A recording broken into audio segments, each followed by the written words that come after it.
साथ में इनको हटाइए। गरिमा, एक शादी जो होती है वहाँ पर नॉर्मली ढोल होता है, म्यूजिक होता है और सेलिब्रेशन जो है ये इस तरह की चीज़ें होती है और ये होनी चाहिए। वहाँ अगर अचानक से एक महिला पहुँच जाए और वो ये क्लेम करे कि जिस आदमी का निकाह हो रहा है वो उनका पति है और उनका अभी तक डिवोर्स नहीं हुआ है और निकाह वहीं पर रुक जाता है और फिर पुलिस वहाँ पहुँचती है, दोनों तरफ के लोग पुलिस स्टेशन जाते हैं और फिर पूरा का पूरा जो इंसिडेंट है वो सोशल मीडिया पर हो जाता है वायरल। लेकिन गरिमा, मुझे ये बात बताओ कि जब ये वीडियो तुमने देखी, क्योंकि सोशल मीडिया पे वीडियो चल ही रहा था, तो तुम्हारा फर्स्ट रिएक्शन क्या था?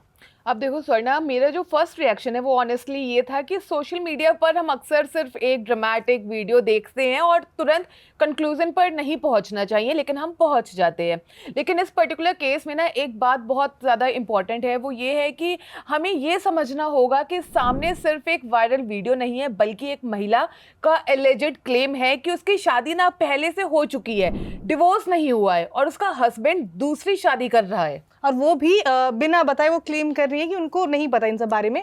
और यहाँ से ना सोशल मीडिया पर डिस्कशन दो अलग अलग डायरेक्शन में जो है वो चला जाता है। कुछ लोग कह रहे हैं कि हम इस महिला का ना पेन समझ सकते हैं, तो वहीं कुछ लोग ये भी कह रहे हैं कि अगर एलिगेशन सही है तो उन्हें लीगल केस करना चाहिए और कोर्ट जाना चाहिए और वहाँ पर इंसाफ अपने आप को दिलाना चाहिए। तो वहीं पर कुछ लोग एक बिगर क्वेश्चन भी यहाँ पर पूछ रहे हैं कि इंडिया में पॉलीगैमी का आखिर लॉ क्या है। लेकिन यहाँ ना एक बात तय है कि वो ये है कि इस वायरल वीडियो से किसी की गिल्ट प्रूव नहीं होती है, इन्वेस्टिगेशन का मामला है, मगर इस वीडियो ने ना कई सवाल भी ज़रूर उठाए हैं।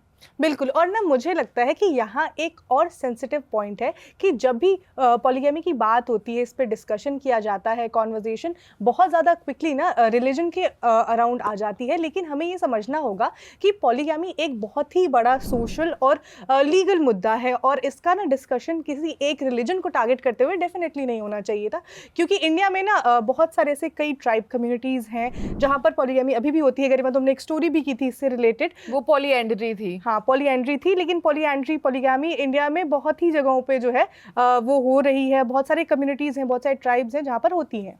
इंडिया में ना डिफरेंट कम्युनिटीज़ के लिए पर्सनल लॉज हिस्टोरिकली डिफरेंट रहे हैं।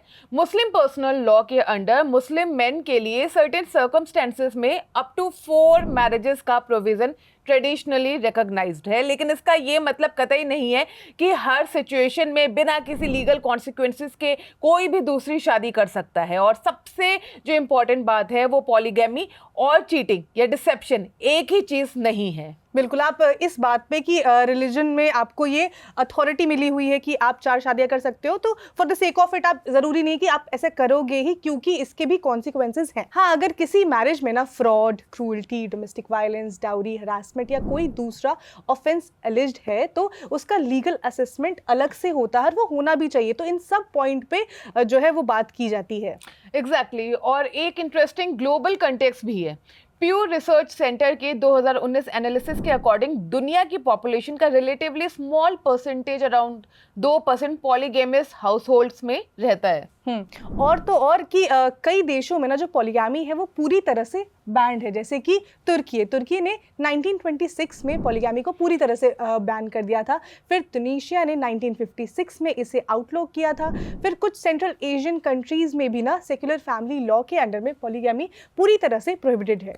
लेकिन कुछ कंट्रीज में ये लीगली अलाउड है या रेगुलेटेड है। तो ग्लोबल पिक्चर सिंपल नहीं है, कहीं बैन है, कहीं रेस्ट्रिक्शंस हैं, कहीं रिलीजियस पर्सनल लॉज अप्लाई करते हैं। और यूनाइटेड नेशंस ने भी पॉलीगैमी को जेंडर इक्वालिटी के पर्सपेक्टिव से स्ट्रांगली क्रिटिसाइज किया है। वरना मुझे लगता है कि सोशल मीडिया कमेंट्स भी ना इसी डिबेट को इंटरेस्टिंग बना रहे हैं। मैंने देखा है कि कई लोग कह रहे हैं कि अगर उसकी शादी लीगली वैलिड थी और डिवोर्स नहीं हुआ था तो वुमेन को जो है लीगल प्रोटेक्शन मिलनी चाहिए। कुछ लोग कह रहे हैं कि पुलिस में कंप्लेन करो, कोर्ट जाओ, और कुछ लोग फर्स्ट वाइफ का जो पेन है ना उसे समझने की भी बात कर रहे हैं। तो ज़्यादातर लोग ना जो फर्स्ट वाइफ है उसके साथ ही खड़े हैं। लेकिन यहाँ पर एक इम्पॉर्टेंट सवाल ये आ जाता है कि क्या लॉ को जेंडर इक्वलिटी और इंडिविजुअल राइट्स के पर्सपेक्टिव से रिफॉर्म करने की ज़रूरत है।